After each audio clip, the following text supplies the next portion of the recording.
All right, for the next 30 minutes, we're joined by Peter Schiff, President and Chief Global Strategist for Euro-Pacific Capital. Got a link up to that up on Infowars.com and PrisonPlanet.com. Especially lately, man, he's been on TV, national, international TV, quite a bit over the years, but he really doesn't need any introduction these days. He's on television and mainline radio constantly because so many of his predictions have come true. He's also one of the chief advisors to Congressman Ron Paul when he was running for president. Ron Paul gets a lot of his financial advice from Peter Schiff. So I wanted to get Peter Schiff here on the show before we run out, before the year is over. Mr. Schiff, thanks for coming on with us. Well, thanks for having me. In the limited time we've got in this 30 minutes, let's get right into it. I mean, what we've seen with the banker takeover bill, they're given almost omnipotent power. And then the San Francisco Chronicle reports 2 weeks ago, $8.5 trillion is missing. Bloomberg is told that the Federal Reserve won't tell them where several trillion, $2 trillion of that has gone. And now we have the AFP reporting the head of the private Spanish central bank saying world economic meltdown, total meltdown, worse than the Great Depression. We have the Prime Minister of Canada saying similar things.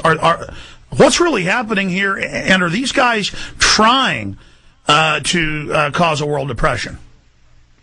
Well, I don't think they're trying to. I think it's going to happen, although not necessarily worldwide. I certainly think there's going to be a inflationary depression in the United States. Hopefully the rest of the world will have the good sense not to follow us down that path, because it's certainly, it doesn't have to be. But, I think it's interesting, too. You're talking about all the powers being ceded to the government, to the Federal Reserve, as if they didn't do enough damage with the powers that they already had. Because remember, that the problem that we're facing right now is a result of government interference in the free market, government manipulation of interest rates, government attempts to artificially stimulate the economy by using monetary and fiscal policy, by interfering, by guaranteeing certain debts to encourage risk-taking in certain areas. I mean, we have been micromanaging the economy into this gigantic bubble that has now burst. And now what we're supposedly learned from all this is that we need even more government, that we need government doing even more than it did before. More decisions need to be turned over to government. More resources need to be allocated, more government. Government should be picking the winners and losers and reallocating wealth. And this is going to lead to a complete disaster, much greater than anything we're trying to deal with now. So a completely controlled economy, and the mainstream media has really been involved in a huge hoax. I'd like you to speak to that, Mr. Schiff, saying that the free market did this, when really this was crony capitalism. This was groups of regulators and revolving doors between government and select brokerage firms and banks. I mean, take the Madoff situation where the SEC was told about what he was doing but didn't enforce the rules they had.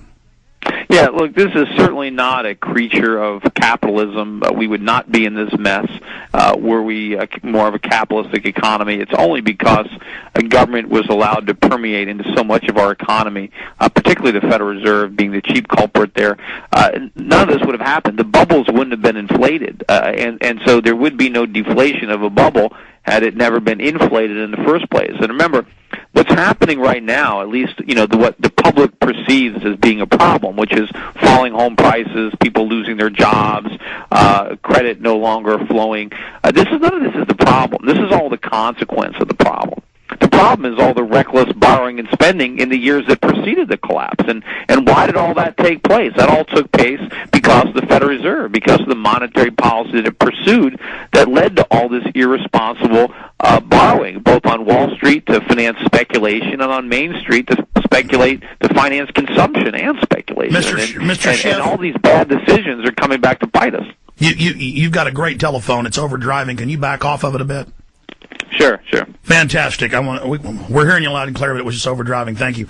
Specifically, though, we see hyperinflation in certain areas continuing, and we see trillions of dollars being issued out into the world economy just by the Federal Reserve and the Treasury here alone.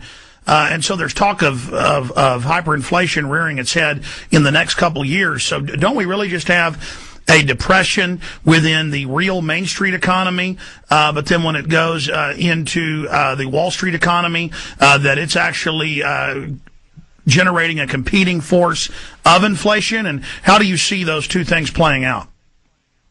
Well, I mean, all these problems are a consequence of inflation. The government has been too easy and has created too much money. For a while, the inflation, the cheap money went into stocks and it went into real estate and distorted the economy and distorted our decision-making process, our consumption and savings decisions. And the economy is way out of balance. But right now, as the market is trying to correct the imbalances brought about by all the inflation government created, they're creating even more inflation. And people don't understand how dangerous this inflation is going to be.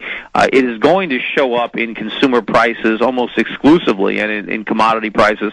Right now, the effect of all that inflation on prices is being hidden based on some of the shorter-term effects, downward pressures being put on prices that are the result of deleveraging and bankruptcies and things like that. But these are short-term factors. The factors that are pushing prices down are temporary, and they will go away soon, whereas the factors that are going to be sending prices through the roof are simply gaining momentum as we speak. How bad is this going to get? Very, very bad. It's unfortunate because, you know, the worse it gets, the more the government is going to interfere to try to save us. And so the more the government interferes, the more they try to stimulate the economy, the more they try to revive it, the more they're going to stifle it. Basically, there's a fire, and the only way the government knows to put it out is with gasoline. and the bigger the fire grows, the more gasoline they throw on it. And they don't make the connection between the bigger fire and the gasoline because the only thing they know about a fire is throw gas on it. And so it's going to be a raging wildfire that's going to consume everything because the government is going to keep feeding it. Well, don't the government bureaucrats also like the power they get by selectively handing out trillions of dollars? Of course. So it's there's a reason for this too. It's kind of a self-perpetuating loop where the government likes the idea that they need more power. And the worse the economy gets, the more they can justify the power grab, and the more likely citizens are to give up their rights and to give more power to government because they're convinced that the government's going to use that power benevolently for their benefit. But, of course, we all know that power corrupts, and when you give the government absolute power, that will corrupt absolutely. Peter Schiff, that is basically what we're doing. Peter Schiff, I mean, you've been very successful in investing, over $1 billion, getting great returns for folks. Your predictions are what have been even more stunningly accurate out there. Where do you see the United States in 6 months, a year, 2 years? Give us a forecast of, not where you'd like us to go or where different decisions if you or Ron Paul were running the Treasury, but where you think they're taking us. Well, they're taking us in the wrong direction. I mean, what we need in this country is we need to address the root causes of these imbalances, our lack of savings. Why is it that we're not saving enough money? Well, interest rates are too low. They need to be much higher. People need to be rewarded for saving, and we need to make it expensive to borrow. We need to produce more. We need to make more stuff, not consume more stuff. And in order to do that, we need more capital. And again, we need more savings to get more capital, but we also need capital to be efficient, which means we need less regulations, right? We need fewer regulations, not more regulations. We need a smaller government because we're going to get more capital if we have lower taxes, but we can't get lower taxes unless we get a smaller government.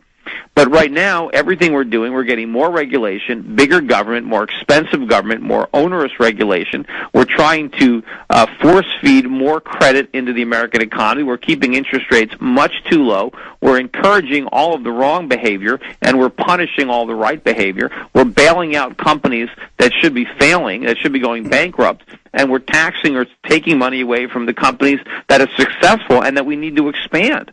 And we can't have a successful economy where you take all the free market forces and cage them, and instead resources are allocated, companies fail and succeed based on the whims of politicians. And, it's not a function of who you are, how good you can do something, but who you know and what political connections you have. And that's not how to run an economy. Well, let's take the case of Bernard Madoff.